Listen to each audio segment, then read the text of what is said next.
Hello tout le monde, j'espère que vous allez bien.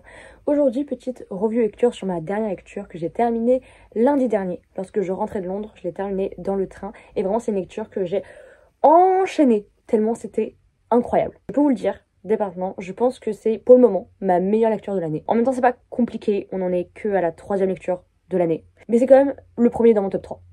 Voilà. Et donc, je ne vous teste pas plus que ça. Aujourd'hui, je vais vous parler de Affronter la nuit de Marie Repelin. Un livre sorti aux éditions Pocket Jeunesse au prix de 18,90 €. Marie Repelin, c'est l'autrice de La Carte des Confins, pour ceux qui ne savent pas. Et donc, c'est une autrice française. Et donc, ce livre-ci est sorti en janvier dernier et on le sent à la fin, on le sait, il y aura très certainement une suite. Mais pour le moment, pas d'informations sur la suite. C'est un livre qui fait à peu près 400 pages et qui se lit très bien. J'ai envie quand même qu'on s'arrête sur les détails de ce bouquin. Déjà, la couverture est magnifique, avec ce marquage à chaud doré. Magnifique, cette dorure. J'apprécie énormément le travail aussi sur la carte. J'adore me plonger dans les cartes pour comprendre les univers. Ça, c'est ma passion. Donc ça, c'est vraiment la zone où tout le monde va évoluer. Et où est-ce que ça se trouve? Et je vous en parlerai après, mais ici se trouve l'académie. Et enfin, de l'autre côté, on a une petite image qui va plaire aux gros romantiques. Voilà, pour le couple de l'histoire. Mais bref, je ne vous tease pas plus que ça. Maintenant, on passe au résumé de l'histoire. C'est parti. Dans cet univers assez particulier, le jour dure 1 an et la nuit dure 1 an. On appelle ça le grand jour et la grande nuit. À l'origine de ce monde, on retrouva Oria, déesse de la lumière et qui créa les hommes. Mais de l'autre côté, on retrouva la divinité des ombres, qui n'appréciait guère Oria et qui voulut s'attaquer à elle.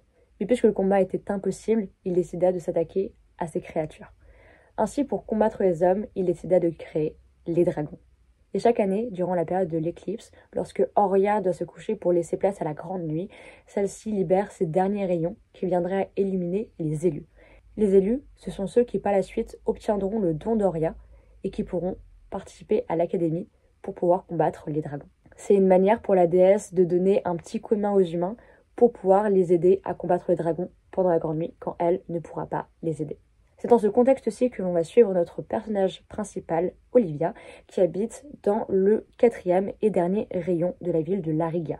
Larigia, c'est la capitale de cette île et c'est la capitale politique, économique et tout ce que vous voulez. Et donc elle fait partie de la classe sociale la plus basse, puisqu'elle fait partie du 4e et dernier rayon de la ville, qui est donc, on va dire, les pauvres.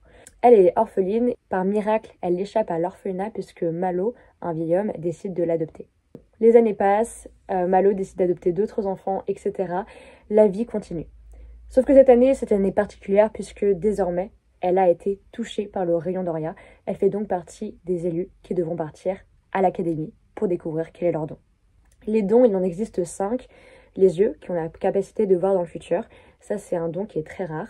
La tête, donc les personnes très intelligentes. Les paumes, ceux qui guérissent. Les poings, ceux qui se battent. Et enfin, on retrouve les cœurs, ceux qui peuvent ressentir des émotions et les partager. Voilà, en tout cas, le contexte de cette histoire. Olivia va donc partir à l'académie. Elle va se faire de nouveaux amis. Elle va découvrir quel est son don. Et en fait, elle va se rendre compte que l'académie, peut-être, leur cache des choses sur la vérité autour des dragons. Donc voilà, le petit résumé pour Affronter la nuit de Marie Repelin. Vraiment, les gars, c'était une lecture incroyable. Dites-vous, je l'ai commencé vendredi soir. Parce que je me dis, vas-y, pourquoi pas. Je viens de terminer un bouquin. Je me dis, vas-y, lance-toi. Vu que j'étais déçue, parce que je sais pas si vous avez vu ma précédente vidéo, mais la dernière fois, je cherchais un livre avec de la fantaisie. Il y en avait 0 dedans. Donc je suis contente d'avoir enfin un bouquin avec de la fantaisie. Enfin! Et donc, j'étais très contente. Je me suis lancée dedans. Et vraiment, le temps du trajet, aussi parce que le lendemain, je suis partie à Londres. Le temps du trajet, j'avais déjà beaucoup avancé. Et j'ai terminé le bouquin en rentrant lundi soir. Voilà. En un week-end, le livre, il était plié. Mais sincèrement, le livre, je l'ai vraiment énormément kiffé. C'est une histoire auquel je ne m'attendais vraiment pas à autant accrocher. Mais l'écriture est hyper addictive. Elle écrit tellement bien, Marie Repelin. C'est la première fois que je lis un de ses livres. J'ai pas du tout lu sa série La Carte des Confins. Parce que l'univers des pirates, c'est pas un univers qui m'intéresse. Mais là, franchement, là, chapeau. Je pense le point le plus fort sur lequel elle a réussi, c'est la construction de l'univers. L'univers, my gosh, c'est le premier tome. L'univers est déjà totalement construit, ok? L'univers est construit de A à Z, il est super bien, il est incassable. Enfin vraiment, l'univers est super bien raconté. Parce que du coup, comme je vous l'expliquais juste avant, on avait donc une carte. Donc ça, c'est les grandes zones. Donc Larigia, donc la capitale, se trouve ici. Et donc ça, c'est l'académie. Donc ils sont obligés de prendre le bateau pour aller à l'académie. L'académie se trouve ici parce que c'est une zone reculée où les dragons se rendent très peu. Et donc ça permet aux soldats de s'entraîner. Mais l'univers est très très bien.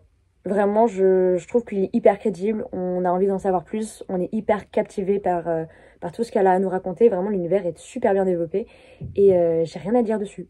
Vraiment, genre, j'ai rien à dire dessus. Pendant toute la lecture, j'étais en mode, waouh, j'adore. J'adore ce qui est en train de se passer. Donc l'univers est vraiment cool et les personnages sont extrêmement attachants. Voilà, je vais pas vous mentir, j'adore l'ami d'Olivia. Comment il s'appelle celui-là? Au moment en fait où elle va partir pour l'académie, elle va très vite sympathiser avec un garçon qui s'appelle Ellery. Ellery vraiment c'est mon petit chouchou, genre vraiment il est adorable.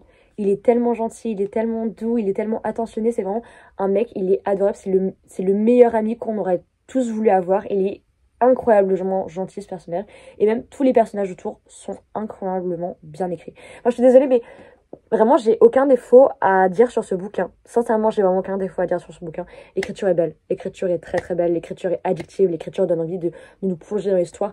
Vraiment le livre je l'ai enchaîné, il était incroyable. Et surtout pour les grands passionnés de l'amour comme moi, le love interest est incroyable aussi. La romance est dingue. Ce qui est vraiment bien aussi dans cette histoire, c'est que la romance est parfaitement dosée. Parfaitement dosée. Dans le sens où, moi j'adore les univers avec de la romance. Voilà, c'est normal, ça me plaît beaucoup, voilà. Mais j'aime pas quand la romance prend le dessus sur l'univers. Là, l'univers est tellement vaste, tellement grand, que la romance, elle est parfaitement implantée dedans. La romance, elle est parfaite.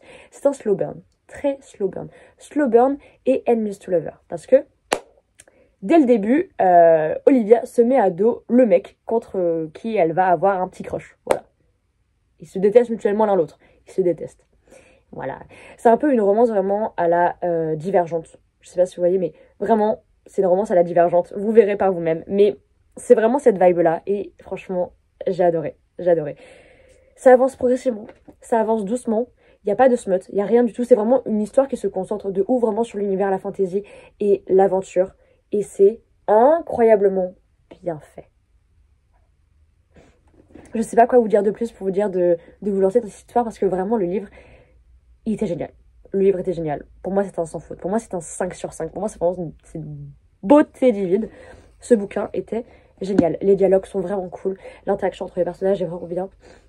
La manière dont l'histoire avance est vraiment bien parce que ça nous permet d'avoir des périodes où on apprend à connaître les personnages, des périodes où on va s'attacher à eux, des périodes où ça va faire avancer les récits, où il va y avoir du combat, où il va y avoir des révélations, on va en apprendre plus sur l'univers. Tout est super bien dosé.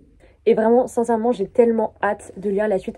Pocket Jeunesse, si vous voulez m'envoyer la suite, c'est avec plaisir. Écoutez, parce que franchement, il était incroyable. Même si le livre n'est pas terminé, vous voulez m'envoyer la suite, il n'y a pas de souci.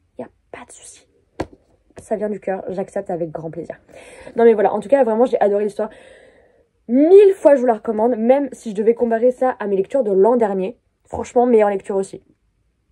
Bon, je sais plus si c'est la meilleure lecture, je me rappelle plus de toutes mes lectures de l'an dernier. Mais franchement, facilement dans mon top 3 des meilleures lectures, tellement ce livre est incroyable. Voilà, lisez-le, pour tous les amoureux de la fantaisie, pour tous les amoureux de l'aventure, des petites romances slow burn, enemies to lovers, toutes mignonnes. Tout est parfait. Non, je sais pas, je suis désolée, j'ai l'impression de vous parler dans le vent, j'ai l'impression de vous raconter des choses inutiles, mais en même temps, le livre est tellement bien que je suis obligée de brasser de l'air pour vous donner envie de le lire. J'espère que vous avez compris que j'avais aimé le livre. Bref. Voilà, en tout cas, c'était ma petite revue lecture sur ce bouquin. Vraiment rien à dire. Quand j'ai des choses à dire de négatif, vous le savez de toute façon, ça se voit dans mes vidéos. Quand j'aime pas, j'aime pas. Mais quand j'aime, j'aime. Quand j'aime, j'ai rien à dire en fait. Quand j'aime, j'ai rien à dire parce que c'est trop bien. Bref. Voilà, je vous remercie en tout cas d'avoir regardé cette petite vidéo jusqu'au bout. Et on se retrouve du coup très prochainement pour une autre vidéo. Peut-être une vidéo sur Hunger Games. Aïe aïe aïe, j'espère que vous êtes prêts les gars parce que moi j'en suis à la page 100 déjà. On a déjà appris pas mal de choses. Voilà, je dis ça, je dis rien. Je dis ça, je dis rien. Bref. C'est bon, on s'arrête là et on se dit à une prochaine fois. À plus.